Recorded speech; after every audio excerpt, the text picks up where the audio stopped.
Praise lord. మన ప్రభు అయిన యేసుక్రీస్తు వారి యొక్క దివ్యమైన నామంలో మీకందరికీ శుభవందనాలు తెలియచేస్తా ఉన్నాను. మహిమ ఘనత ప్రభావాలు మరి ప్రభు అయినటువంటి యేసుక్రీస్తు వారికి మాత్రమే కలుగునుగాక. అన్ని వేళలా అన్ని రకాలుగా అన్ని రీతులుగా భద్రతను, కాపుదలను, క్షేమమును దయచేయుచున్నటువంటి కృప కలిగిన దేవుని యొక్క మహాప్రణాళిక బట్టి ఏమండి కరుణ ప్రేమ చూపుతున్న దేవునికి మహిమ ఘనత ప్రభావాలు కలుగునుగాక.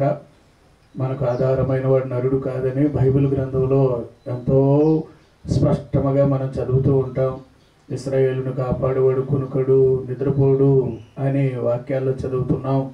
ఇంత గొప్ప దేవుడు మనలను క్షేమంగా కాపాడుతున్నందుకే దేవునికి మహిమ కలుగునుగాక. ఈ సమయంలో పరమగీతాలు 2వ అధ్యాయం 14వ వచనాన్ని మనం ఒకసారి చదువుదామండి. చాలా ప్రత్యేకమైనటువంటి వాక్య భాగం ఇది. ప్రభువే దీనిలో తన యొక్క నామము హెచ్చించుకుంటాడని నేను భావిస్తూ ఉన్నాను. బండ సందులలో ఎగురు నా పావురమా, బండ సందులలో ఎగురు నా పావురమా, పేటు బీటలను ఆశ్రయించు నా పావురమా అండి. నీ స్వరము మధురము, నీ ముఖము మనోహరము అండి. నీ ముఖము నాకు కనపడనిమ్ము, నీ స్వరము నాకు వినపడనిమ్ము. Praise the lord. ఇది అద్భుతమైనటువంటి ఒక అది ప్రత్యేకమైనటువంటి మరి విషయాన్ని ఇక్కడ మనం చూడగలుగుతున్నాము.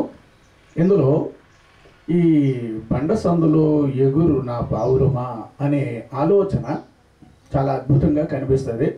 ఇలా చూస్తుంటే నిజంగానే కొండ సందుల్లోనో అక్కడో ఇక్కడో ఎగురుతున్న పావురం అన్నట్టుగా మనం అనుకుంటాం, కానీ వాస్తవానికి అలాగేమీ కాదు. ఆ రోజుల్లో మరి బండ సందులలో ఎగురు పావురమా అంటే ఒక విధంగా అది పైన ఉన్న స్థావరానికి చేరుకోవడానికి దారి చూపించేటట్టుగా బండ సందులు అలాగా ఒకదానికొకటి అంటుకుంటూ అలాగా పైకి వెళ్ళడానికి ఉపయోగపడే ఒక పూర్వకాలంలో అదొక దారిగా అనుకునేవాళ్ళు. అలాగా పైకి వెళ్ళి ఆ ఉన్నత స్థలములో చక్కగా విశ్రమించడానికి అనుకూలమైన స్థాయిని వాళ్ళు అలాగా చూసిన సందర్భాలు చూస్తాము. తర్వాత కాలంలో దానికి మెట్లు కట్టడం లేకపోతే ఏదో ఇలాగా వెళ్ళే మార్గాలు పలు రకాలుగా అక్కడ మనం చూస్తాం. కాకపోతే బండ సందులలో ఎగురు నా పావురమా అంటే ప్రియుడైనటువంటి యేసు ప్రభువారు నీకు చేయగలిగిన పుణ్యకార్యం, నీకంటూ చేయగలిగినటువంటి మేలైన కార్యం ఆయన ఎప్పుడూ కూడా మానవ జీవితానికి మేలు తప్ప కీడు ఎవరికి చేశారని నాకు తెలిసినంత వరకు యేసు ప్రభు లాంటి అట్లాంటి ఒక బలమైన మరి ప్రభువు ఈ భూమి మీద ఎవరిని మనం చూడలేమో. విషయం ఏమిటి అంటే తనలాగా మాట్లాడేవాడు లేడు. యోహాను సువార్త మరి 7వ అధ్యాయం 46వ వచనంలో చదువుతాం. తనలాగా మేలు చేసేవాడు లేడు. అపొస్తలుల కార్యాలు 10:38లో చదువుతాం. తనలాగా ఏ లోపము లేనివాడిగా, అంత నిర్దోషిగా, అంత ఖచ్చితంగా, అంత ప్రత్యేకంగా ఉన్నటువంటి వ్యక్తి ఎవరు ఈ భూమిలో ఉండరండి. అట్లాంటి దేవుడు వధువు సంఘాన్ని పిలుస్తున్నాడు ఇక్కడ. పావురమా పేటు సందులలో అంటే ఆయన మన కొరకు చీల్చబడినాడు. ఎన్ని రకాలుగా మొక్కలు తుక్కు పీలికలుగా చేసినట్టుగా ఆయనను బహు బాధ పెట్టేశారు కదా. గాయాలు గాయాలు గాయాలు ఎన్నో రకాలైనటువంటి మరి ఆయనను రకరకాలుగా 53 యెషయా గ్రంథంలో 10వ వచనంలో చదువుతాం. దేవుడే ఆయనను నలుగు కొట్టడానికి ఆయనకు ఇష్టమాయను అనే మాట అంతుపట్టదు. నేను అది ఆలోచన చేసినప్పుడల్లా సృష్టి తట్టుకోలేకపోయింది. ఆయన అంతలాగా నీ కొరకు నలిగిపోయి చిదిగిపోయి పెచ్చులైపోయినట్టుగా తునకలైపోయినట్టుగా నీ కొరకు అలా మారిన తర్వాత ఆ గాయాలలో జీవించే పావురమా, అక్కడ సంతోషంగా ఎగురుతున్న పావురమా, నీ కొరకు బండ సందులలో ఉన్న ఎగురుతున్న పావురం అంటే బండ అంటే నిజంగానే బయట ఉన్న విషయాలనే మనం చెప్పుకోవచ్చు. కానీ వాస్తవంగా ఇది ఒక ఆధ్యాత్మికమైన పరమగీతం, పరలోకానికి చెందిన గీతం. దేవాది దేవుడు, నాన్న నీకు ఇన్ని చేశానే, ఎంత చేశానే, ఇన్ని చేసిన తర్వాత ఒక్కసారి నీ ముఖం చూడాలని ఉంది అని అంటే సంఘం ఎలాగా తనకు సార్వత్రిక సంఘం ముఖాన్ని చూపించగలదు? ఎట్లా చూపిస్తుంది?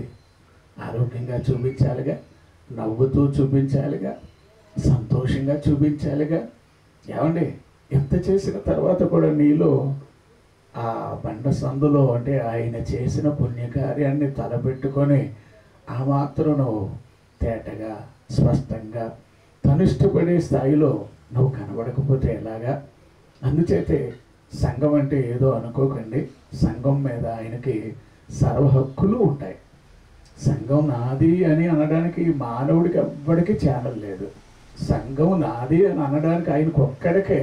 ఎందుచేతంటే బైబిల్ వాక్యాల్లో యోహాను సువార్త 8:46లో ఆయన ఒక్క లోపం లేకుండా మన కొరకైన అన్ని రకాలుగా చేసిన కార్యాలలో, క్రియలలో, మాటలలో పాపము లేనివాడిగా ఆయన ఉన్నాడని వాక్యాలు చెబుతున్నాయి.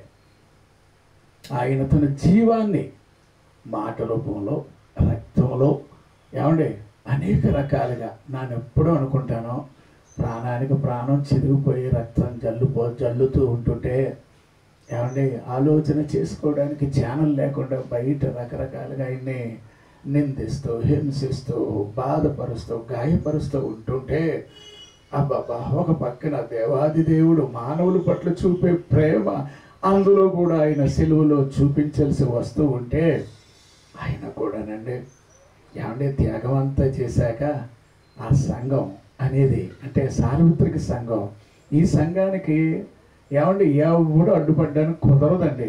సైతాను తొక్కేయాలని అనుకున్నా సంఘం చాలా గొప్పది.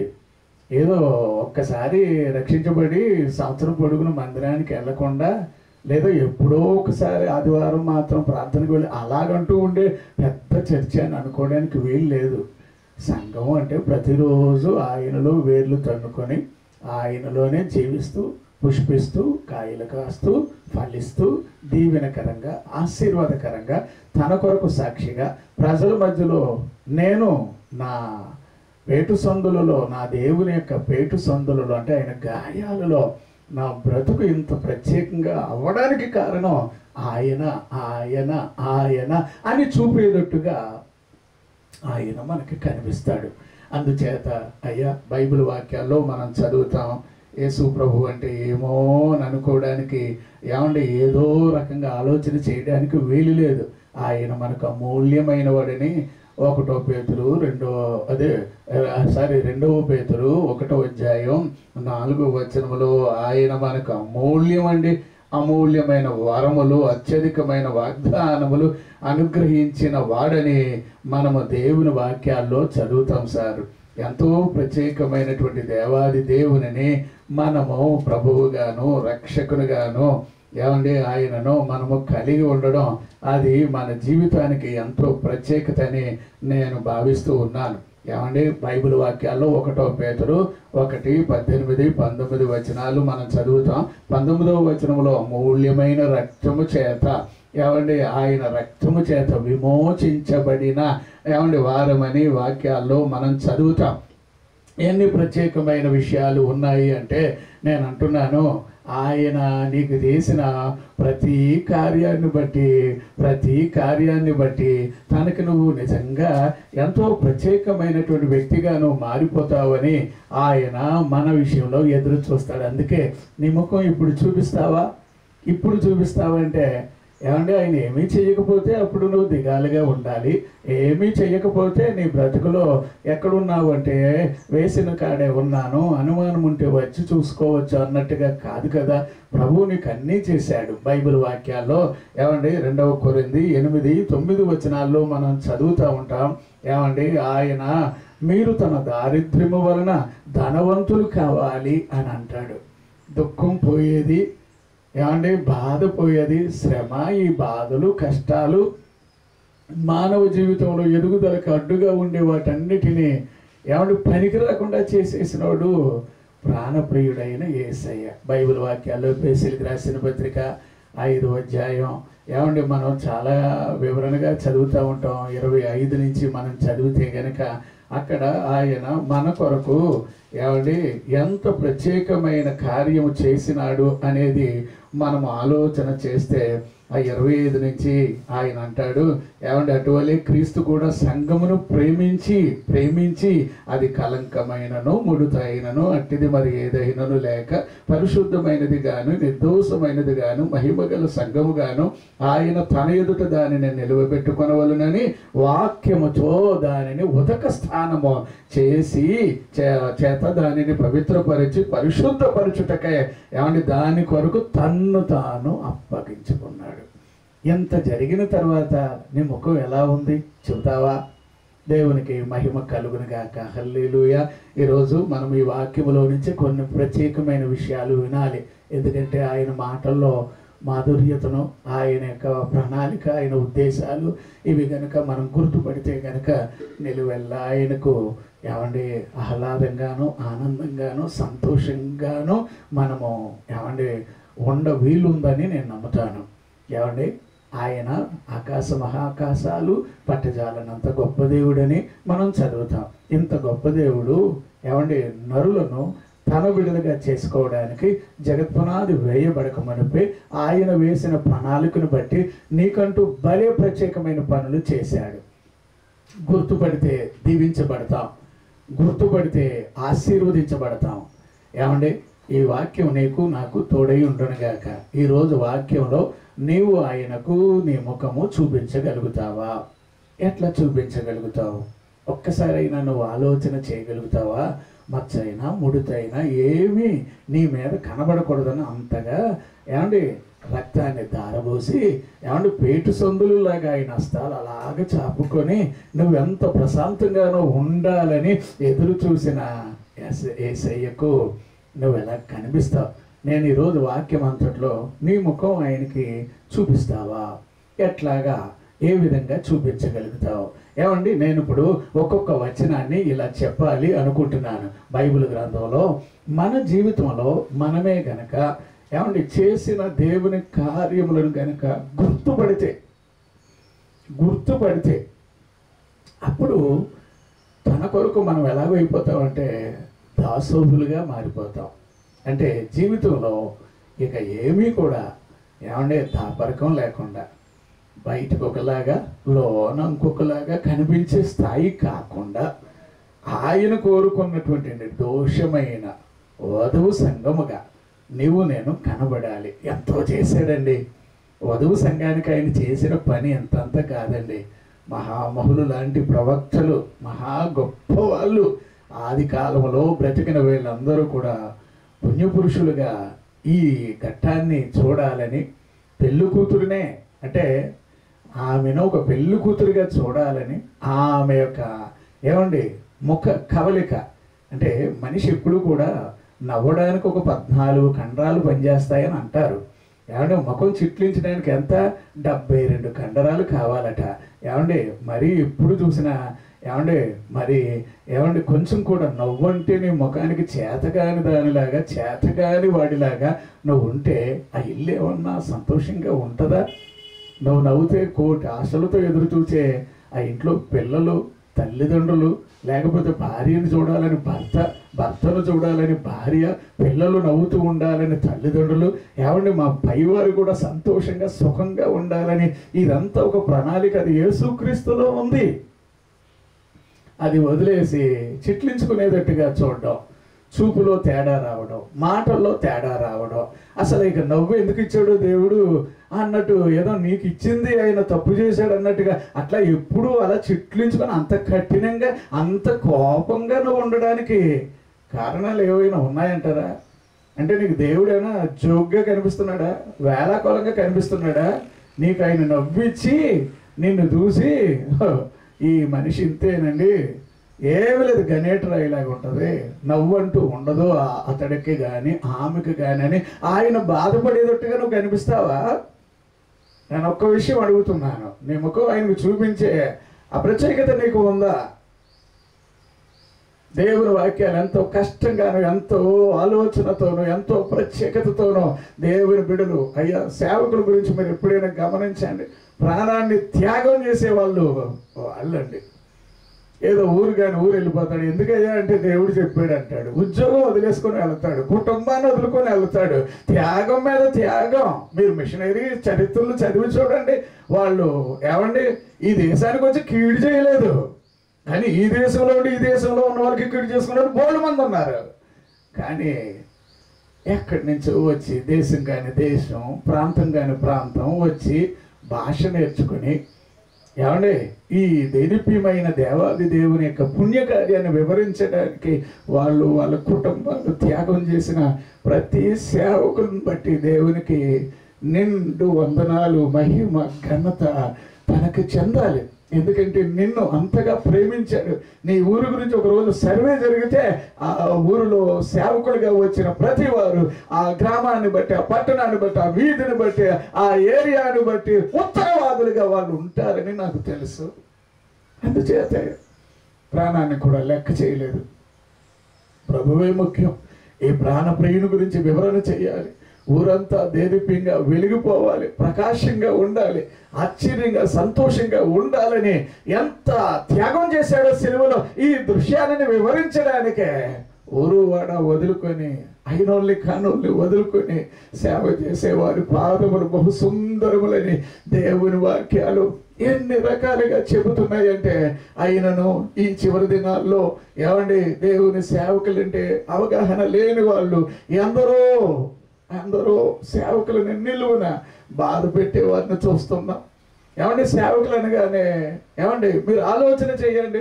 ప్రభువు చేసిన పుణ్యకార్యాన్ని చెప్పే ఏమండి శుభకరమైన ఏమండి ఆనవాళ్ళు, ఊరికి శుభకరం వాళ్ళు. కానీ ఈ రోజుల్లో ఇది అర్థం చేసుకోవట్లేదు. నేనేమంటున్నానంటే బైబిల్ వాక్యాల్లో ప్రత్యేకమైన విషయాలే మనం చూడాలి. మరి అందుచేత దేవుడు సహాయం చేస్తాడని నేను నమ్ముతున్నాను. ప్రభు తన యొక్క ప్రేమను, తన కనికరాన్ని, తన కృపను నీ మీద ఎంతగా పెట్టుకున్నాడో, చూపాడో అవగాహన చేసుకుంటే అది చాలు అని నేను అనుకుంటాను. ప్రభు అలా మనలను దీవించునుగాక, ఆశీర్వదించునుగాక. ఏమండి బైబిల్ వాక్యాల్లో ఇదే వచనాలకు అనుకూలంగా మనం చదువుతాం. ఏమండి ప్రకటన గ్రంథములో ఏమండి 19వ అధ్యాయం 6వ వచనం మొదలుకొని కొన్ని అంటే 8 వచనం వరకు చదవమ్మా. ఒక్కసారి మనం ఆ వాక్య భాగాన్ని మనం చూద్దాం. అప్పుడు గొప్ప జన సమూహపు శబ్దమును, విస్తారమైన జలముల శబ్దమును, బలమైన ఉరుముల శబ్దమును పోలిన ఒక స్వరము సర్వాధికారియు ప్రభువునగు మన దేవుడు ఏలుచున్నాడని ఆయనను స్తుతించుడి. గొర్రెపిల్ల వివాహోత్సవ సమయము వచ్చేసింది. ఆయన భార్య తన్ను తాను సిద్ధపరచుకుని వచ్చున్నది. కనుక సంతోషపడి ఉత్సహించి ఆయనను మహిమ పరచదమని చెప్పగా వింటిని. దేవునికి స్తోత్రం. మరియు ఆమె ధరించుకొనుటకు ప్రకాశములను నిర్మలమునైన సన్నపు నారబట్టలు ఆమెకి ఇయ్యబడెను. అవి పరిశుద్ధ నీతి క్రియలు. ఎంత ప్రత్యేకంగా అంటే వధువు సంఘాన్ని ఆయన ఎన్ని రకాలుగా అలంకరిస్తాడు, చక్కగా చేస్తాడు, చక్కగా కనబడాలి. ఏమండి బయట మామూలుగా ఒక స్త్రీని ఏమండి ఒక పురుషుడు వరించినట్టుగానే సార్వత్రిక సంఘం, ఇందులో భాషలు లేవు, ఇందులో జాతి లేదు, ఇందులో కులము లేదు, ఇందులో హెచ్చు తగ్గు అను లేదు, ఇందులో తెల్లవాడు నల్లవాడు అని లేదు, ఇక్కడ ఈ భాష ఈ దేశం అని లేదు. సార్వత్రిక సంఘాన్ని ఆయన ఇక్కడ వివరణ చేస్తున్నట్టుగా బైబిల్ వాక్యాల్లో మనం చదువుతాం. 21వ అధ్యాయం 9వ వచనం 10వ వచనాన్ని ఒకసారి మనం చదువుదాం. అంతటా 7 తెగుళ్లతో నిండిన 7 పాత్రలను పట్టుకొని ఉన్న 7 దేవదూతలతో ఒకడు వచ్చి ఇటు రమ్ము పెండ్లి కుమార్తెను అనగా గొర్రెపిల్ల యొక్క భార్యను నీకు చూపెదనని నాతో చెప్పి ఆత్మవశుడునైన నన్ను గొప్ప పర్వతం మీద కొనిపోయి యెరూషలేము పరిశుద్ధ పట్టణము దేవుని మహిమ గలదై పరలోకమందున్న యొద్ద నుండి దిగి వచ్చుట నాకు చూపి. Praise the lord. ఇప్పుడు చూసారా, ఈ వధువు సంఘానికి ఉన్న పేరు కూడా అది యెరూషలేము, నూతన యెరూషలేము. అక్కడ చాలా ప్రత్యేకతలు ఉన్నాయి. అంటే సంఘము అని అంటే నీకు దేవుడు ఏమీ చెయ్యలేదు అనడానికి నీ వల్ల కాదు, ఏం చేయలేదో చెప్పడానికి నీ వల్ల అవ్వదు. నీకు అన్నీ చేసిన తర్వాత నువ్వు ఆయనకి నీ ముఖం చూపించడానికి పెద్ద ఓవర్ స్టైల్ చేసావంటే మరి అది ఉండదు. ఆయన ఆశపడి ఆయనే సంతోషంగా, ఇప్పుడు నేను అంటున్నా, ఒకప్పుడు నేను ఏమండి లోక ప్రకారంగా బ్రతికిన మనిషిని, అప్పుడు నా ముఖం చూపిస్తే ఉంటుంది. నాకున్న ప్రతి యావిగేషన్స్ అన్నీ కూడా, ప్రతి బలహీనతలు, ప్రతి అన్నీ పొడుచుకొని వస్తే అది అందమైన ముఖము కాదు, సౌందర్యముతో ఉండే ముఖము కాదు. నేనే గనక ఆయన ప్రేమను గుర్తించి ఆయనకు కృతజ్ఞత కలిగిన వాడినై ఉన్నప్పుడు అప్పుడు నేను వైరాగ్యంగాను లేదా భక్తి అంటే ఈ మామూలుగా దీన్ని భక్తిగా అంటారు కానీ దేవుని పట్ల ఒక నిక్కచ్చిగా బ్రతికి ఆ బ్రతుకు ఒకటి ఉంటుంది చూసారండి, అది మన జీవితాన్ని పలు రకాలుగా తన వైపు ప్రభావితం చేస్తుంది. యేసు ప్రభు నీ కొరకు ఎన్ని చేశాడు. ప్రయాసపడి భారము మోగించున్న సమస్తమైన ప్రజలారా నా దగ్గరికి రండి అంటే ఏదో చెవిటోళ్ళకి నటిస్తావు ఏందయ్యా నువ్వు, మరి అన్యాయంగానే అసలు నన్ను కాదు ఈయన ఎవడో అని చెప్తావు ఏందయ్యా. యేసు ప్రభు దినమంతా నీ వైపు తన చేతులు చాపి చేసిన పుణ్యకార్యానికి ఇప్పుడైనా నువ్వు గుర్తుపడతావని ఆశపడి నీ ముఖం ఇప్పుడు చూపిస్తావా. సార్వత్రిక సంఘం ఏమంటే 30 60 100 ఎదిగిన తర్వాత ఏమంటే సంతోషంగా ఏమంటే పుష్పించడం, సంతోషంగా ఫలాలకు రావడం, సంతోషంగా ఏమండి కోతకాలానికి తగిన సిద్ధపాటు అవ్వడం, ఇది చూసినప్పుడు ఎంత సంతోషం పరలోకంలో.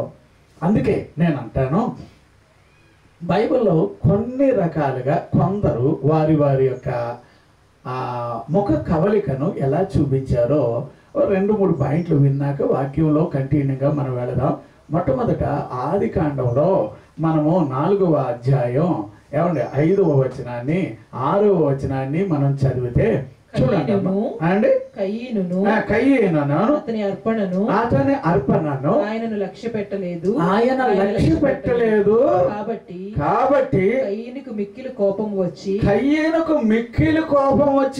తన ముఖము చిన్నబుచ్చుకుని.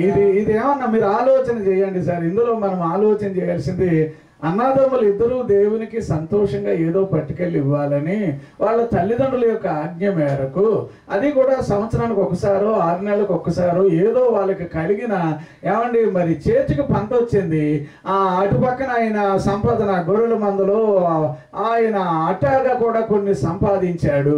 ప్రేమతోటి దేవునికి ఇష్టంగా ఇవ్వడానికి, అంటే అప్పుడు వాళ్ళ ముఖాలు ఎలా కనబడతాయంటే నవ్వుకుంటూ సంతోషంగా చెప్పలేని ఆనందాన్ని చూపేవారిగా ఏమంటే చాలా చాలా చాలా చాలా ఎంతో సంతోషంగా, అమ్మయ్య ఎన్నాళ్ళకి ఇట్లాంటి మంచి రోజు వచ్చింది, నేను దేవునికి ఇవ్వడానికి వెళుతున్నాను, నేను అక్కడ నా ముఖాన్ని ఆయనకి చూపించడానికి వెళుతున్నాను అని ఆనందంగా వెళ్ళాల్సిన పరిస్థితి.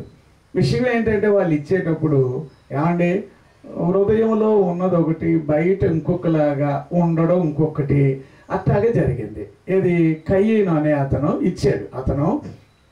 ఇచ్చాడు దేవునికి ఇచ్చి అట్లా చూస్తాడు దేవుని. ఇంకా ఏంటో సంవత్సరం పొడుగున నేను కష్టపడితే నా చేతికి అందొచ్చిన పంటలో ఏదో శ్రేష్టంగా ఉండేవి నాకు కాదట, అన్నీ ఆయనకట అని ఆయనకి ఎందుకు ఇవ్వాలో ఏమిటో అని ఏమిటో తనకి ఇష్టం లేనట్టుగా తెచ్చి పెట్టాడు. అక్కడ పెడితే ఈ మధ్యలో తమ్ముడు కూడా తెచ్చిపెట్టాడు కదా. తమ్ముడు ఏమనుకుంటున్నాడు, దేవుడు ఇప్పుడు వస్తాడు, నా ముఖాన్ని చూస్తాడు, మా అన్నయ్యని కూడా చూస్తాడు, మా అన్నయ్యని తెగ తెచ్చేసుకుంటాడు.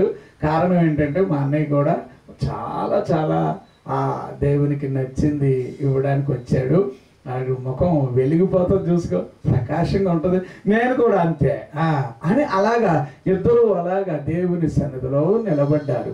తీరా దేవుడు దగ్గరికి వచ్చాక చిన్నోడు యొక్క అర్పణ దేవుడు అంగీకరించాడు. అంగీకరిస్తే మరి పెద్దోడిది అతడు దేవునికి ఇచ్చినది ఆయనకి ఏనన్నా హృదయంలో ఒకటి పెట్టుకున్నావు, బయటేమో ఇంకో రకంగా ప్రదర్శిస్తున్నావు, ఏమి బాగలేదు నాన్న అన్నట్టుగా అతనిది ఏమోలే ఈసారికి నీ అర్పణ నాకు అంగీకారం లేదు, మరి సెటరైట్ అయితే మంచిది ఇంకొకసారి ఎప్పుడైనా అన్నట్టుగా అలా చూసాడేమో. ఏమో ఎలాగో మొత్తానికి ఏంటి తమ్ముడిది మాత్రం అంగీకరించి నవ్వుకుంటున్నావు, నేను మాత్రం ఇచ్చింది నీకు నచ్చలేదా అని చెప్పి వెంటనే కోపానికి ఉగ్రుడైపోయి, ఏమండి ఇప్పుడు తనకి దేవునికి జరుగుతున్న సంబంధంలో ఈ తమ్ముడు ఏమన్నా మాట్లాడాడంటే అదేమి లేదుగా, కానీ వెంటనే ఏది అటు దేవుని మీద ఉన్న కోపం నా అర్పణ అంటే ఇప్పుడు మనుషులు ఎలాగున్నారు అనుకుంటున్నారు, వింటున్నారా? ఏం సార్ నేను ఎలాగన్నా ఉంటాను, నా ఇష్టం, నాకు నచ్చినట్టు చూస్తాను, నేను జీవిస్తాను, నాకు నచ్చినట్టు బ్రతుకుతాను, నువ్వేమిటి అని ఈరోజు పాస్టర్ని ఏలెత్తి చూపించే విశ్వాస జీవితంలో కొందరు లేరా? అయ్యా మీకు అర్థమవుతుందా? ఏమీ అనకూడదు, సేవకుడు ఏం లేదు, ఆయన ఏమి అనడానికి ఛానల్ లేకుండా ఏదైనా అంటే మా పర్సనల్లో అయితే ఏమండి మరి బైబిల్ వాక్యం బోధించడానికి దేవుని సేవకుడు నియమించిన ఏమండి ఆ ప్రత్యేకమైన సిద్ధాంతం ప్రత్యేకమైన వాక్యాలు చెబుతున్నప్పుడు ఆయన వెలుగులో మీరు కొంతకాలం ఉండిరి లేదా ఆయన వెలుగులో మీరు జీవించిరనే బైబిల్ వాక్యాలు లేవా? యోహాను సువార్త 5:35 లేదా? ఏమండి పోనీ తదనంతరం నువ్వంటూ ఒంటరిగా నువ్వేదో చేసుకోవడానికి ఏం లేదుగా. యేసయ్య వచ్చి అన్నాడు ఏమంటే అతని వెలుగులో మీరు ఉన్నారు, ఇప్పుడు నా వెలుగులోకి వచ్చారు అన్నట్టుగానే కదా మరి వచనం ఉంది అక్కడ. కానీ వాక్యాలనేమో ఇష్టం వచ్చినట్టుగా నీ బలహీనతలకు అనుకువగా ఒక వచనం తీసుకొని ఇట్లా కూడా దేవుడు నన్ను ఏమన్నాడని అలాగా నువ్వు ఉండడం అన్యాయం అని నేను అంటాను. ఏదైనా అంటే ప్రతిదానికి ఒక వచనాన్ని ఎన్నుకోవడం, తప్పు చేయడానికి దేవుడు ఇలా కూడా నన్ను ప్రేరేపించాడని అనడం అంటే సేవకులు మీ దృష్టిలో ఎలా కనిపిస్తున్నారు? కయ్యనులాగా ఉంటావు, కోపాన్ని మీద తెచ్చేసుకొని అమాంతంగా తమ్ముడిని వేరే వాళ్ళు ఉసురు కట్టుకోవద్దని ఎన్నోసార్లు నేను దేవుని వాక్యాన్ని బట్టి చెప్తున్నాను. వేరే వాళ్ళు నీ వలన నష్టపోకూడదు, నువ్వు ఎంత గొప్ప వాళ్ళైనా నీ ఆశీర్వాదం, నీవు నవ్వు, నీ సంతోషం వారికి పంచిపెట్టేవాడిగా క్రీస్తు తరపున సాక్షిగా ఉండడం పోయి అన్యాయంగా ఏమండి ఆ పిల్లోడిని ఏమంటే చంపేశారు కదా, వాడి యొక్క భవిష్యత్ అంతా కూడా అయిపోయింది అక్కడితోటి. మళ్ళీ ఏమి ఎరగనట్టుగా దేవుడు అడిగితే నేను ఏమైనా కావలి వాడిని అంత చక్కటి దేవుడికి అన్నీ చెప్పేస్తాడా? మన వాళ్ళకి ఈ మధ్యకాలంలో ఎలాగైపోయిందంటే దేవుడు మాకే తెలియజేసేస్తున్నాడు. ఏది వాడిని ఎలా చంపేస్తున్నానేది అది మాత్రం నీకు తెలియట్లేదా? అన్యాయంగా వాడి సాగు కోరుకున్నా నువ్వు. ఏమండే ఇది కొంచెం మనసులో పెట్టుకోవాలి. ఇదంతా కారణం ఏమిటంటే నువ్వు ఇచ్చే అర్పణ సరిలేదు, నీ ముఖం ఆయన వైపు చూపించడానికి సరిగ్గా లేని ముఖం, అంత దరిద్ర ముఖం పెట్టుకొని ఏమంటే అంత వికారంగా పెట్టుకొని ఏం లేదు బైబిల్ వాక్యాల్లో. వాడికి ఆ ముఖం అలా మారడానికి కూడా తనలో ఉన్న బలహీనతలు బయటికి కనిపించేస్తాయి దేవునికి. అందుచేత వాడు ఉగ్రుడైపోయి ఇక్కడ జరిగిన దృశ్యం బయట వాళ్ళకి తెలిస్తే డేంజర్ అని చెప్పి వాడిని అక్కడే చంపేశాడు. అక్కడ నేను అనేది వినండి, వాక్య ప్రకారంగా నీకు కోపాలు ద్వేషాలు ఇవన్నీ కూడా చావాలని వాక్యం చెప్తా ఉంటే ఇంకా మా ఇంటా వంట కోపం సావదండి, మా ఇంటా మేము చాలామంది ఇలాగే దేవునికి దూరం అయిపోయి మళ్ళీ పైకేమనంటే ఏమంటే ఇప్పుడు వాక్యాలు ఇలా గట్టిగా చెప్తున్నప్పుడు ఒళ్ళు మండిపోయి కొంతమందికి ఎలా ఉన్నారు గమ్ముడికెళ్ళి దొంగ ఎవరంటే భూజాలు తడుపుకున్నట్టుగానే తప్పు నీ దగ్గర ఉన్నప్పుడు సరి చేసుకోవడం చేతగాక ఏ రోజుకి ఆ రోజు నేను చెప్తున్నాను నీ ముఖం దేవునికి చూపించాలి. ఏ రోజుకి ఆ రోజు ముఖం చెట్లించుకున్నావు ఎందుకనే ప్రభువు అడిగాడు. అయ్యా నువ్వు సత్క్రియ చేసినట్లయితే నీ ముఖం తలెత్తుకోవా? తలెత్తుకోవడం అంటే ఏంటి? నా వైపు చూడడానికి నీకు లోపం లేకుండా ఉండవా నువ్వు అని అడుగుతున్నాడు. కానీ ఆ రోజు నుంచి దేశ దిమ్మరిగా పోయాడు చూడు సార్. వాడి కాలం వల్ల నేను చెప్తున్నాను సార్, ఈరోజు మనిషి వాడికి ఉన్నటువంటి బలహీనతలను మిస్టేక్స్లు లేదా ఎర్రర్స్ ఏవైనా ఉంటే సేవకులు చెప్తే సరి చేసుకోవాలనే ఆలోచన లేదు. అసలు ఈ సేవకుడు ఎంత చిరిగిపోయిన గుడ్డలు వేసుకునేవాడు, లేకపోతే సెకండ్ హ్యాండ్లుగా ఉండే ఏ వస్తువులు వాడుకొని బతికేవాడు. ఏమండే వాడు మాకు చెప్పడం ఏంటండి, మా లెవెల్ ఎంత, మేమెంత, మా ఇల్లు ఎంత, మా గొప్ప ఎంత అని ఇలాగే చెప్పుకునే అనేక మందిని మనం చూస్తున్నాం. అడ్రస్ లేకుండా కిందకి దిగిపోతారు ఒక టైం వచ్చేటప్పటికి. తర్వాత పాస్టర్ గారు దేవుని వాక్యం చెప్పాడా లేదని అప్పుడు నీకు తెలుస్తుంది. సేవకుడు వాక్యం చెప్తే సేవకుడితో పని ఏమిటి అని అంటావు. ఎంత కష్టంతో ఈ వాక్యాన్ని మీరు చూడండి, దేవుడి దగ్గర వరకు తీసుకెళ్ళాడండి బాబు. అంతానే అక్కడికి వెళ్ళాక కూడా బుద్ధి మారకుండా ఎట్లాగ అయిపోయాడు, ముఖం చూపించలేకపోయాడు. తలెత్తుకొనవా అన్నాడు, సత్క్రియ చేసిన ఇట్లా ఏం చేయలేకపోయాడు అతను. అంటే దేవుని వైపు నీ ముఖం చూపాలంటే సత్క్రియ అంటూ ఉండాలి నీ జీవితంలో.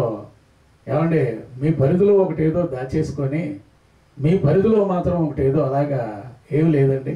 మేము బయటికి మాత్రం పైన పట్టారు అండి, పైన మాత్రం బాగుంటారు, లోపలంతా లొసుగులతో ఉంటారు. దానికి కావలసిన వాళ్ళని మీకు కూడా పెట్టుకోవాలని అనుకుంటారు. ఇది లోకంలో ఎక్కడ చూసినా కూడా వారి మిస్టేక్ మాత్రం బయట పెట్టుకొని సరవుదామనే ఆ స్థాయి లేదు. అందుకే నేను అంటున్నా, దేవుని వాక్యాన్ని బట్టి చెప్తున్నా, కయ్యను నిమ్మకం చూపిస్తావా? చూపించలేడు. ఏమండి, చూపించలేడు. ఎంతో దేవునికి ఇచ్చానంటాడు, ఎంతో దేవునికి తెచ్చానంటాడు, ఎంతో, కానీ ముఖం చూపించలేడు. ఏ కారణం? కోపాలు, ద్వేషాలు, లోపల వేరే రకమైన ఏమండి కక్షలు, ఇవన్నీ కూడా చచ్చిపోవాలని బైబిల్ వాక్యం చెప్తుంది. ఆ మాత్రం ఇలాగ చెయ్యలేకపోతే బైబిల్ ఎందుకు చదువుతున్నాం మనం?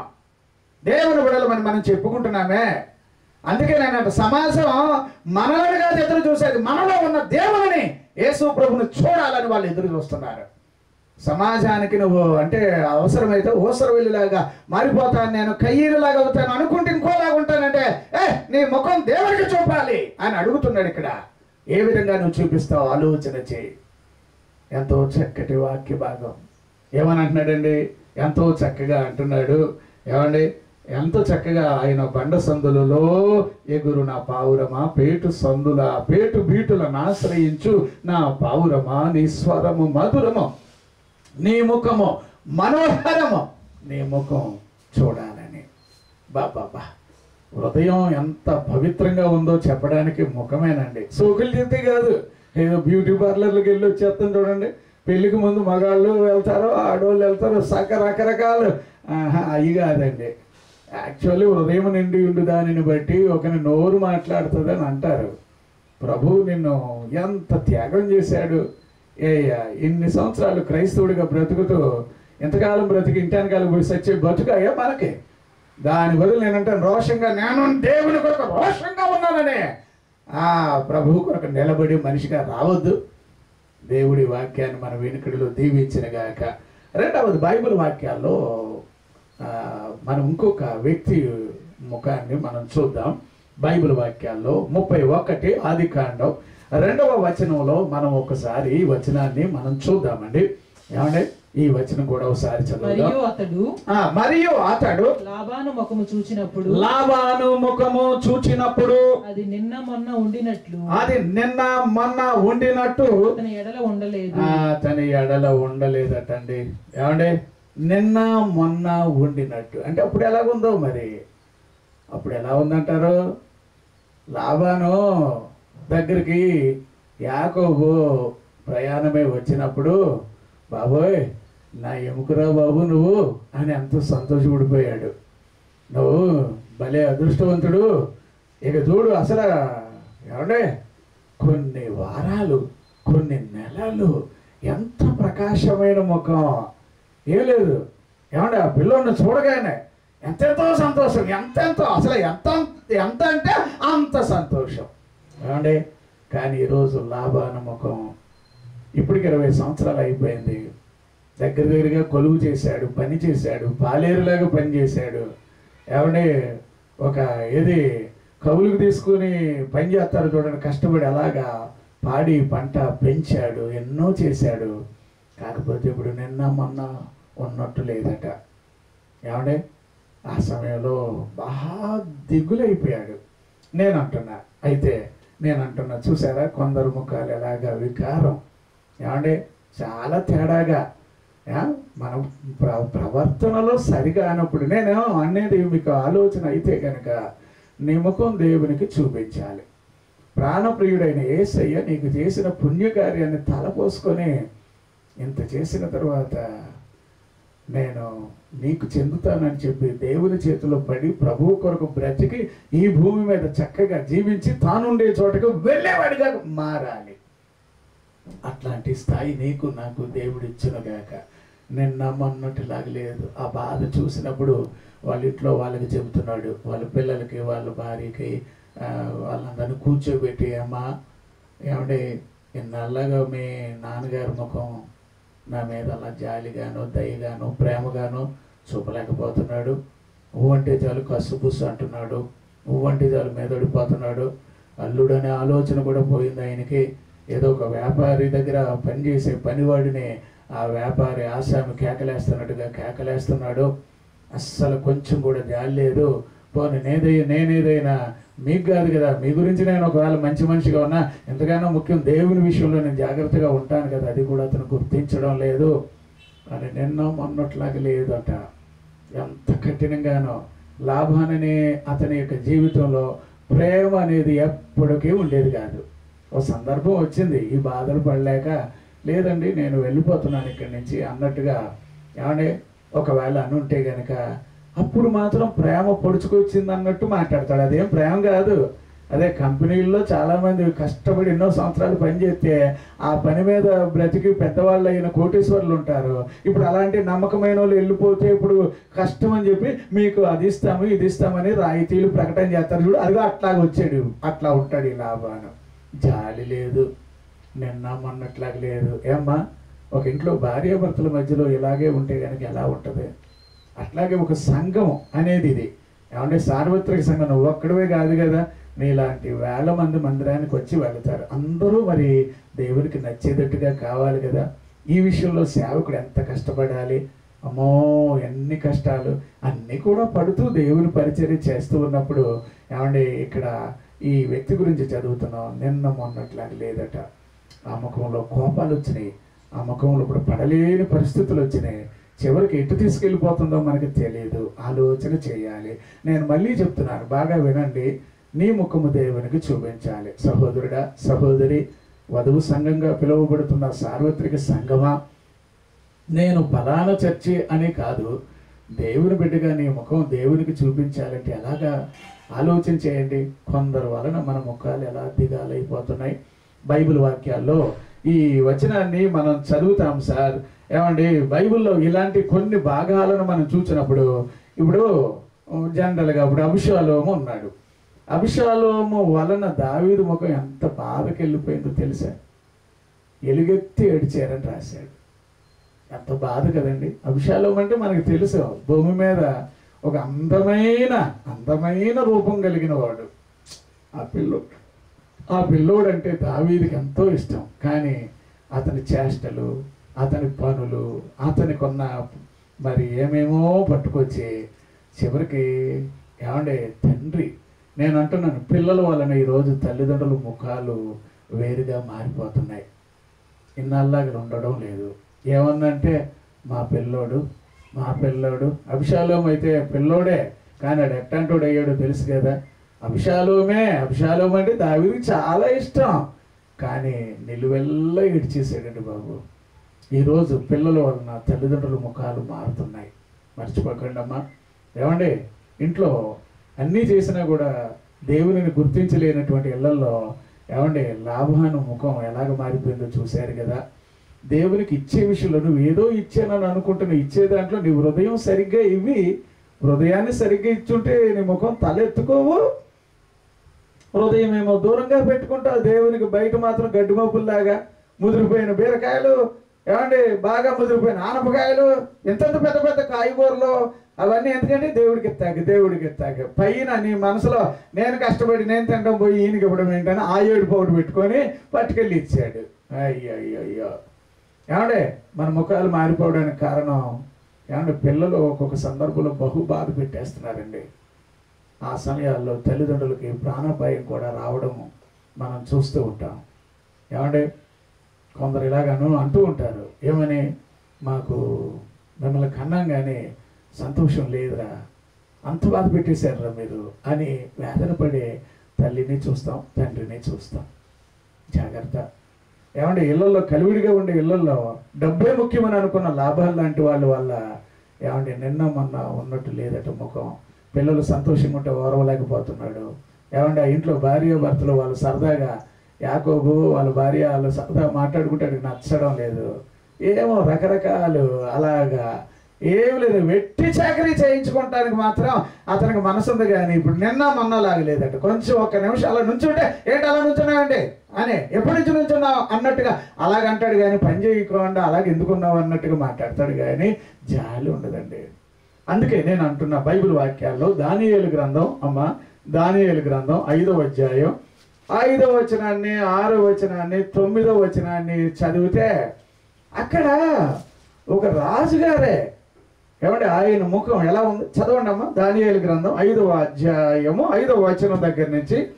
ఆ గడిలోనే మానవ హస్తపు వ్రేళ్లు కనపడి దీపము దగ్గర రాజు యొక్క నగర గోడ పూత మీద ఏదో ఒక వ్రాత వ్రాయుచున్నట్టుండెను. రాజు ఆ హస్తము వ్రాయిట చూడగా ముఖము వికారమాయెను. చూడండి, ముఖం వికారం అయిపోయిందట. 9వ వచనం కూడా చదవండి అమ్మా. అందులోనే రాజు బెల్షస్సరు మిగుల భయాక్రాంతుడై తన అధిపతులు విస్మయం పొందినట్లుగా ముఖ వికారము గలవాడాయను. ఇప్పుడు ముఖం వికారం అవడానికి కారణం ఏమిటి? నీకున్న లొసుకు బయట చూపించాడు. అక్కడ నీకున్నటువంటి సమస్య, నువ్వెవరో పైన ఒకలాగా ఉన్నావు, లోపల ఇంకోలాగా ఉన్నావు, ఈ లోపల నువ్వు ఈ స్వభావంతో ఉన్నావని చెప్పి అక్కడ దేవుడు గొప్ప కాదు, నేనే. చాలా మందికి అదొక రకమండి బాబు. ఏం లేదు, ఎప్పుడు వాళ్ళని పొగిడించుకోవడం, ఎప్పుడు వాళ్ళ వెనకాల ఏదో తొట్టి గ్యాంగ్ పెట్టుకున్నట్టుగా గ్యాంగ్ అని ఒకటి పెట్టుకోవడం. ఏం లేదండి, అసలు నువ్వు దేవుడు అనే మాటకు పోయి నా వెనక చాలా మంది ఉన్నారట. నేనంటాను, ఎప్పుడూ నీకు దేవుడు తప్ప ఎవ్వరు నీకు ముఖ్యంగా కాదు అనేది కావాలి. ఇతను చూడండి, 1000 మందినో ఎంతమందినో పిలిచాడు, అందరికీ తనకి గొప్ప ప్రగల్భాలు చూపాలి అనుకొని పెద్ద విందు చేయించాడు. ఒక్కొక్క యువరాజులు వచ్చారనుకోండి, ఒక్కొక్క యువరాజు వెనకాల కనీసం ఒక 5-6 వేల మంది రారు కాపలాకి. గుర్రాలు, రథాలు, పనివాళ్ళు, అవి ఇవి. ఎప్పటి నుంచి జరిగిందో మొత్తానికి బోల్డ్ మంది. ఇది మన హైదరాబాద్లో పలకనామా ప్యాలెస్ ఉంటుంది చూడండి, అలాంటి ప్యాలెస్లో విందు చేయడానికి ఎక్కడెక్కడో దేశాల నుంచి వచ్చి తింటారట. అది మీరు ఎప్పుడైనా చూసారో లేదో, అంత గొప్పది ఉంది మన హైదరాబాద్లో. అట్లాంటి ఒక విందు చేసి ఆ విందులో ఇటు తిన్నాకాడికి తినగా వడ్డించేకాడికి వడ్డిస్తున్నారు. ఎన్ని వేల అంటే నేను అంటాను, ఏమంటారు, వండే పాత్రలు ఉంటాయి చూడండి, గంగాలాల ఏవో వంటలు చేసే బిర్యానీలు ఉండి కనీసం ఇక్కడి నుంచి 2 మైళ్ళు దూరం మొత్తం డప్పలాలు, సాంబార్లు, కూరలు, బిర్యానీలు, ఏదో ఏమంటారు దమ్ము బిర్యానీలు, ఇంకేదో చికెన్ 65లు, ఇంకేదో రకరకాలు. అయ్యో మనకు పేర్లు రావు, ఎందుకంటే అవన్నీ మనకు తెలియదు కాబట్టి. అన్ని రకాలు కీమా, ఇంకేమో చికెన్, ఇంకేమో చేపలు, అన్నీ వండి వండి వండి వండి పెడుతున్నారు. ఏమంటే 8,000 మంది దగ్గరగా 1000 మంది యువరాణిలాగా యువరాజుల్లాగా వస్తే వాళ్ళ మధ్యలో ఇక వీళ్ళకి అలాగొచ్చండి, వీళ్ళ తిండికి వండేది ఇంత పొడుగున అన్ని బిర్యానీ పాత్రలే, అన్ని ఏవో పెద్ద పెద్ద పెద్ద ప్లేట్లాగా ఉండే అందులో చేప ముక్కలు, చికెన్లు వేసి అవి వేరువేరుగా నొప్పుల మీద కాలుస్తాం. అవి ఇదంతా ఒక సెక్షన్ అయితే అంటే మరి రాజుగారులు యువరాణిల కోసం, యువరాజుల కోసం, వాళ్ళ సెక్యూరిటీగా వచ్చిన వాళ్ళు మళ్ళీ వాళ్ళు ఎక్కడో వండుతున్నారు. అంటే కొన్ని 100 ఎకరాల్లో భోజనాలే వండేసుకుంటున్నారు. ఏం లేదండి, ఇవన్నీ తినుకుంటూ ఈ ఆనందాన్ని భూమి దద్దరిల్లిపోవాలని అనుకుంటే పరలోకం నుంచి భూమికి దేవుడు దిగి వచ్చాడు. వాడికి చూపించాలరే, ఏందయ్యా నీ పద్ధతి, మీ నాన్న ఇలాగే తిక్కగా ఉండి అడవిలోకి వెళ్ళి గడ్డి మేసాడు పశువులాగా పోయి, బుద్ధి వచ్చిందని మళ్ళీ లైన్లో పెట్టాను. నువ్వు అంతకన్నా ఘోరంగా ఉన్నావని చెప్పి మెనే టెకెల్ ఉపార్సీస్ అని రాయించాడు అక్కడ. అంటే దాని అర్థం, మహాశయ నిన్ను దేవుడు తక్కడిలో తోచగా, రాజుగారు మిమ్మల్ని తక్కడిలో తోచగా తక్కువ వాడిగా నువ్వు కనిపించావు. మీనింగ్ తెలియకుండానే అప్పటికే వాడికి భయం వేసేసి ఏడ్చేస్తున్నాడు. ముఖో వికారమాయనో, లోపల ఏదైతే ఉంటుందో దాని ప్రతిబింబమే ముఖము యొక్క కవలిక. మీ ముఖం చాలా తేజస్సుగా ఉండాలండి. నీ ముఖం సంతోషంగా ఉండాలండి. దేవుని బిడ్డవైన తర్వాత నీకు దుఃఖం ఏంటండి? ఇంకా ఏడు ముఖం పెట్టుకోవడం, ఇంకా కయ్యంలాగా కనపడ్డాం, ఏది ఇంకా ఇలాగా ఏది లాభాల్లాగా కనపడ్డాం. ఇంకా ఇక్కడ మనం చదువుతున్నాం, తల్లిదండ్రులను బాధ పెట్టే దావీదు అలా ఏడుతుంటే అభిషాలం అయితే ఎవరికి కావాలి? నిలువెళ్ళ వాళ్ళ నాన్నగారిని ఉసురుగట్టినట్టుగా చేసుకున్నాడు కదా. కాదండి, ఇదిగో ఈ రాజు అయినా కూడా వాడు బుద్ధి మారక అప్పుడు దేవుడు ఆ రోజే అతనిని రాజరికంలోంచి తొలగించినట్టుగా బైబిల్ వాక్యాల్లో మనం చదువుతాం. నేనేమంటున్నానంటే దేవుని విషయంలో నీకు ఉండాలి రోషం. అప్పుడు ముఖం విచారంగా ఉన్నా దానికి ప్రతిఫలం దేవుడు చూపిస్తాడు అక్కడ. అట్లా కాదు, అసలు దేవుని విషయంలోనేమో నీకు ఇష్టం వచ్చినట్టుగా ఉంటావు. అప్పుడు ఎలాగ జరుగుతాయి మరి కార్యాలు? అందుకే నేను ఈ వాక్యాన్ని బట్టి నేను ఎలా చెబుతున్నాను, అయ్యా నేను నీ ముఖం బాగుండాలి అని అంటే ఒకటి ప్రార్థన కావాలి. ఏం కావాలండి? బాగా ప్రార్థన. ప్రార్థన అంటే అందరూ చెబుతున్నారు ఎలాగా ప్రార్థన అనగానే, ఏమండి మన వాళ్ళకి నేను కూడా ఇలాగా ప్రార్థన అని అనగానే వాక్యంలో నాకు అర్థమైంది ఏమిటంటే, నువ్వు ఏ మూల నుంచి దేవునితో మాట్లాడినా వింటాడు. ఏ మూల? సముద్రం అడుగున చేప కడుపులో ఉన్నాడు. ఆ ప్రార్థన చేస్తున్నట్టు ఎవరికైనా తెలిసేటి? యోనా గారు ప్రార్థన చేస్తున్నాడు, అయ్యా ప్రార్థన చేస్తున్నాడు. ఏమండి నేనేమంటానంటే ప్రార్థన అని అనగానే అన్నిటికన్నా కూడా దేవుడు ముఖ్యమని గుర్తించి దేవునితో మాట్లాడడం, దేవునితో మాట్లాడడం. నీ జీవితంలో ఎప్పుడైనా దేవుడితో మాట్లాడేవా? మంచిగా అంటే ఇప్పుడు మా ప్రార్థన అనగానే మన వాళ్ళు ఏదో పిటిషన్ పెట్టుకున్నట్టుగా విన్నవించుకుంటున్నాము, అది కావాలి ఇది కావాలి, అందుచేత ఇదిగో నీకు ఈ ఉత్తరంలో రాసి ఇగో ఇన్ని ఐటమ్స్ రాశాను, ఇది ప్రార్థన అంటే చచ్చే అది ప్రార్థన కాదమ్మా. ప్రార్థన అనే దానికి అక్కడ అలాగ నువ్వు అడగక ముందే నాకు అన్నీ తెలుసు అని అన్నప్పుడు అడగకుండా ఆయన దగ్గర ఎలా తీసుకోవాలో అది ప్రార్థన. ఇప్పుడు దేవుణ్ణి అడగకుండానే ఆయన ప్రేమిస్తే పొందుకోవడం అది ఏదండి? ప్రేమ. అట్లా రావాలి, అంతేగాని ఏంటో దేవుని దగ్గర మనం ఊరికే ప్రార్థన అని అనగానే మన వాళ్ళ అర్థాలు ఎలా చెప్పేశారంటే ఏదైనా అంటే నేను అన్నది ఆయన ఎంత గొప్పోడో అలాగే ఎప్పుడైనా ప్రార్థన చేసావా? అలాగా ఏమన్నా కనీసం ఇప్పుడు ఆయన నీ ముఖం చూడాలని ఆయన ఆశపడుతున్నప్పుడు ఆయనతో అప్పుడు నీ మాటలు ఎలాగ ఉండాలి? అప్పుడు ఎలాగ ఉండాలి? అదే ప్రార్థన అని అనుకో. మరి పొగుడుతావో, ఆరాధిస్తావో, పూజిస్తావో, గౌరవిస్తావో, మెచ్చుకుంటావో, దట్ ఈస్ ప్రేయర్ అని అంటున్నాను నేను ఇక్కడ. నీ ముఖం చూపించే ఆయనకి కన్నీళ్లతో చూపిస్తావో, ప్రేమతో. నేనేమంటున్నానంటే ఈ ముఖం కలగా కనబడాలి. ఎంత చేసిన తర్వాత నువ్వేంటమ్మా దుఃఖంగా ఉండడం? నువ్వేంటయ్యా ఏది విచారంగా ఉండడం? పెళ్లి కొడుకు ఇంటి దగ్గర ఉన్నప్పుడు ఆ పెళ్లి బంధువులందరూ కూడా సంతోషంగా పరమానందం ఎదుట ఉండాలని వాక్యాలు చెప్తున్నాయి కదా. నీ ముఖము ప్రకాశించునుగాక. బైబిల్ వాక్యాల్లో పరమగీతాలు 6వ అధ్యాయం 10వ వచనాన్ని ఒకసారి చూడండి అమ్మా. 6వ అధ్యాయం 10వ వచనాన్ని ఒకసారి మనం చదువుదాం. దేవునికి మహిమ కలుగునుగాక. సంధ్యారాగము చూపట్టుచు చంద్రబింబమంత అందము గలదై సూర్యుని అంత స్వచ్ఛమును కలలను గలదై వ్యూహిత సైన్య సమభీకర రూపిణి యగు ఈమె ఎవరు? సారీ, ఈ వాక్యం మీకు అర్థమవుతుందా? ఈమెనే అంటే చూశాడు ఆయన. ఈ ముఖము ఎట్లా కనిపిస్తుంది అని అంటే ఎంత ప్రత్యేకత అంటే మామూలుగా కాదు కదా. 10వ వచనంలో సంధ్యారాగము చూపట్టుచు చంద్రబింబమంత అందము గలదే. ఏంటండి ఈ అందమైన ముఖం, ఈ కళగా ఉండే ముఖం, అంటే వెలిగిపోతున్నటువంటి ముఖం, తేజస్సుతో ఉండే ముఖం, అట్లాగా ప్రకాశించుతున్న అంత సౌందర్యంగా అంత ప్రత్యేకంగా ఏమండి క్షేమకరమైనటువంటి ఆ దీవెనతో కూడిన ముఖం ఏమంటారు అంటే అదిగో పేటు సందులలో ఎగురు పావురం. అది ఆయన చేతుల్లో నువ్వు ఉంటూ ఉండగా నీ ముఖము ప్రకాశించునుగాక. ఎంత ప్రత్యేకత సార్వత్రిక సంఘానికి అని నేను అంటాను. ప్రతి మాట వెనక ఎంతో ప్రత్యేకమైన భావాలు ఉన్నప్పటికీ దేవుడు తగిన సమయంలో ఆ వచనాలు వచ్చేటప్పుడు మనం నేర్చుకుందాం. అందుకోసం దేవుడు నీకు నాకు చక్కటి ఆరోగ్యమునిచ్చునుగాక. ఎందుకంటే చెప్పడానికి ఆయుష్ కావాలి, అధిక ఆయుష్ కావాలి, దీర్ఘాయుష్ కావాలి. ఏమంటే వారు ముసలితనం మంది ఇంకానూ చిగురు పెడతారని ఉంది కదా, అట్లాంటి కృప ఇలాంటి వాక్యాలు వినడానికి దేవుడు నీకు చెప్పే భాగ్యం నాకు, అలాగే నేను కూడా వినడానికి నాకు కూడా దేవుడు ప్రత్యేకత ఇచ్చునుగాక. అద్భుతమైన దేవుడిని ముఖం ఏమంటే ఎంత చక్కగా కనబడాలట, ఎంత చక్కగా సంధ్యారాగము చూపట్టుచు చంద్రబింబం అంత అందము గలదై, ఏమంటే సూర్యుని అంత స్వచ్ఛమును కలలును గలదై, వ్యూహిత సైన్య సభికర రూపిణీయగు ఈమె ఎవరు. బాబా ఎంత అద్భుతమైన సంఘానికి ఎంత మంచి పేరు. ఎట్లాగా నిజంగా ఆశ్చర్యంగా లేదా?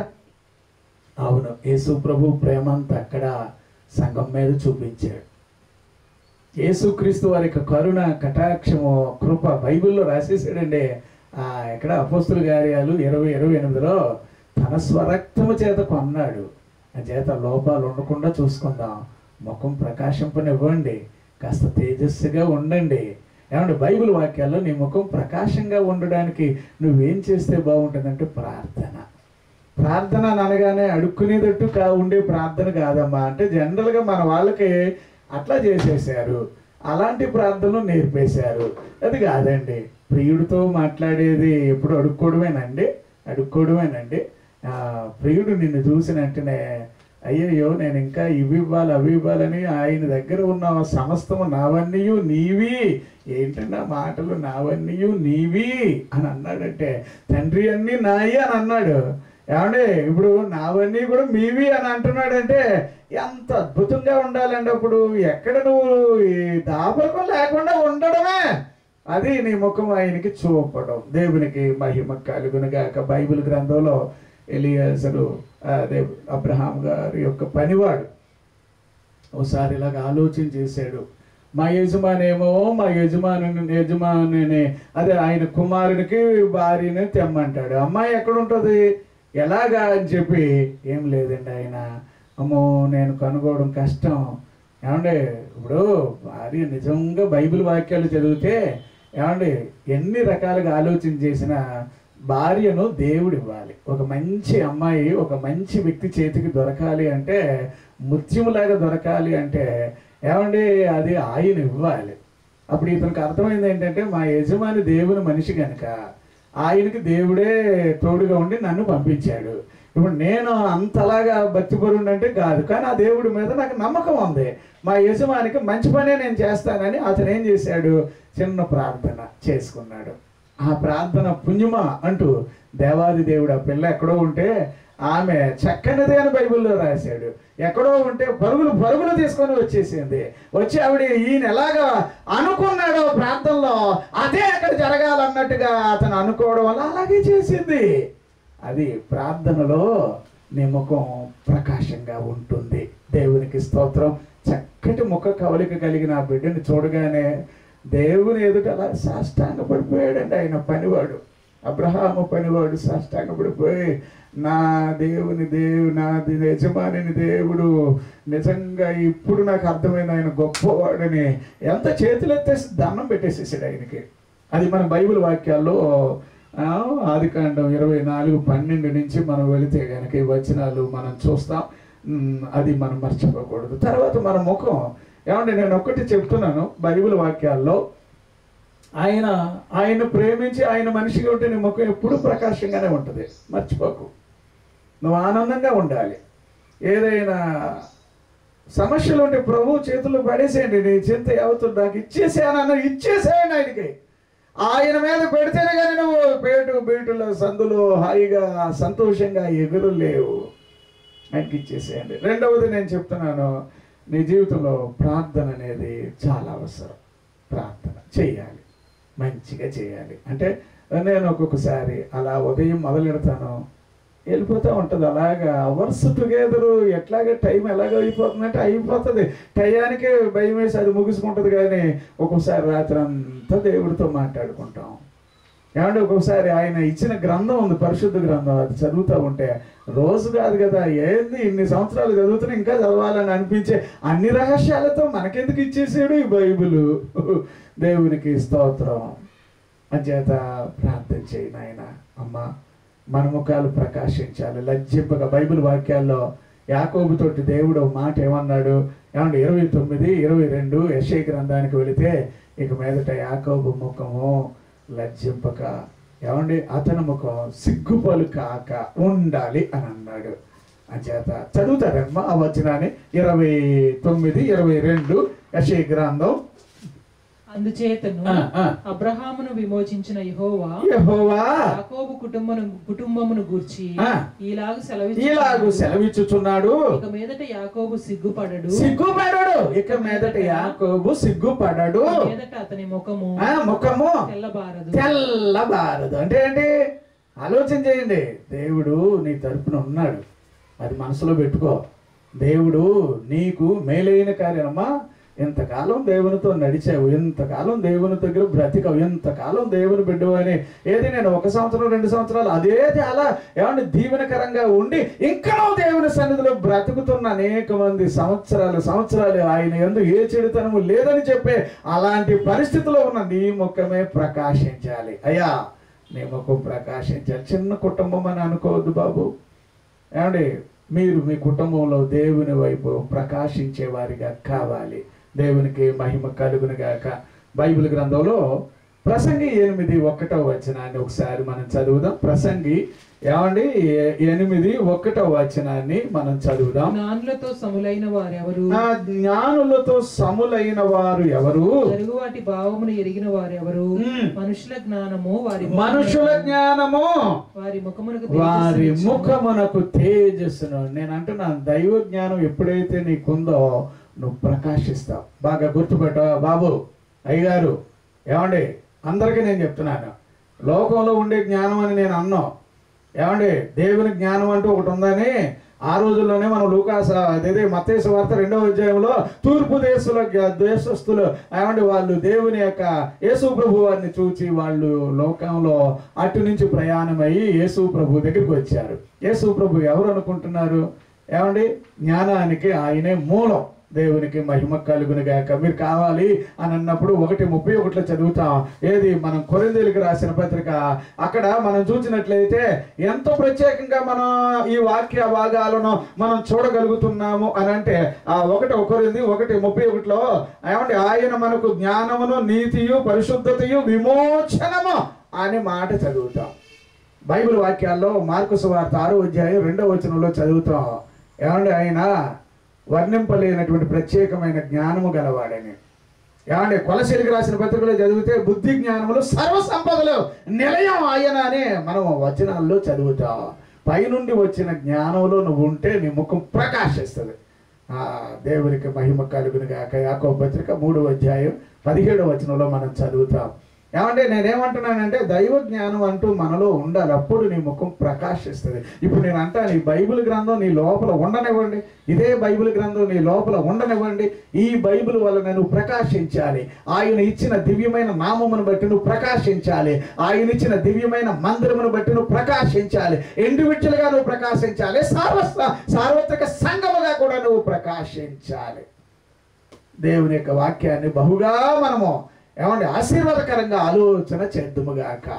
బైబిల్ వాక్యాల్లో మనం చదువుతాం. ఏమండి దానియేలు గ్రంథంలో 1వ అధ్యాయం 10వ వచనం ఒకసారి చదవండి అమ్మ. దానియేలు గ్రంథం 1వ అధ్యాయం 10వ వచనం. మీకు అన్నపానములను నియమించిన రాజగు నా యజమానునికి నేను భయపడుచున్నాను. మీ ఈడు బాలుర ముఖముల కంటే మీ ముఖములు కృషించినట్లు ఆయనకు కనపడనేలా. అట్లయితే మీరు రాజు చేత నాకు ప్రాణాపాయము కలగచేతురు. మీరు ఇప్పుడు ఆ వచనాల్లో మనం గమనించినట్లయితే ఆ భాగాన్ని మనం చూచినప్పుడు ఆ రాజుగారి దగ్గర ఏమంటే చాలా ప్రకాశించగలిగినటువంటి ముఖము గలవారు కావాలంటే ముఖం దివాలా తీసినట్టుగా ఉంటే గనక ఆ రాజుగారి దగ్గర కుదరదు అని ఆ రాజుగారు చెప్పిన పద్ధతి ప్రకారంగా వీళ్ళని పోషించాలి, వీళ్ళని పెంచాలి, వీళ్ళని చాలా ప్రత్యేకంగా చూడాలి అని వారికి ఒక ఆజ్ఞ వచ్చింది. దాని ప్రకారంగా వారిని తయారు చేస్తూ ఉంటే ఏమండి ఇప్పుడు చదువుతారమ్మా. ఏది మనము 15వ వచనానికి వెళదాం. అదే 1వ అధ్యాయం 15వ వచనానికి వెళదాం. 10 దినములైన పిమ్మట వారి ముఖములు రాజు భోజనము భుజించు బాలురందరి ముఖముల కంటే, ఎవరికంటే ఎంతెంతో మంది రాజుగారు భోజనం చేస్తున్నారు. అప్పుడు వాళ్ళ ముఖాలు బొగ్గులు వచ్చి, చొట్ట బొగ్గులు వచ్చి, ఏమంటే కళ్ళన్నీ ఉబ్బినట్టు, ఏమంటే చక్కగా 10 సార్లు ముఖానికి మసాజ్ చేసినట్టు, ఏమోలే మొత్తానికి అందానికి అందం, రంగు ముఖం. ఏమో రాజుగారి భోజనాల్లో ఏముంటాయి, మీరు ఎప్పుడైనా తిన్నారేమో, మరి తిన్న వాళ్ళకి తెలుస్తుందేమో. ఖరీదైన భోజనం అట్లా తింటే వాళ్ళకన్నా ఎన్నో. చదవండి అమ్మ, కంటిన్యూ చేయండి. అదే 15వ వచనాన్ని. సౌందర్యముగాను కలగాను కనబడగా. దేవునికి స్తోత్రం. ఎవరికంటే బాగున్నదట. ఏంటండి వీళ్ళను మీరు గమనించండి. వీళ్ళ 4 పిల్లలు, షడ్రకు, మేషకు, అబేద్నెగో, దానియేలు అనేవాళ్ళు. వీళ్ళ ముఖాలు ప్రకాశించడానికి దేవుడు తప్ప వేరే కారణం ఉందా? అందుకే వీళ్ళ ముఖం వాళ్ళ దగ్గర చూపించి కూడా సిగ్గుపడలే. రాజుగారు ఓ రోజు దగ్గర పిలిచి వచ్చి చూస్తే కూడా బెత్తరపోయాడు.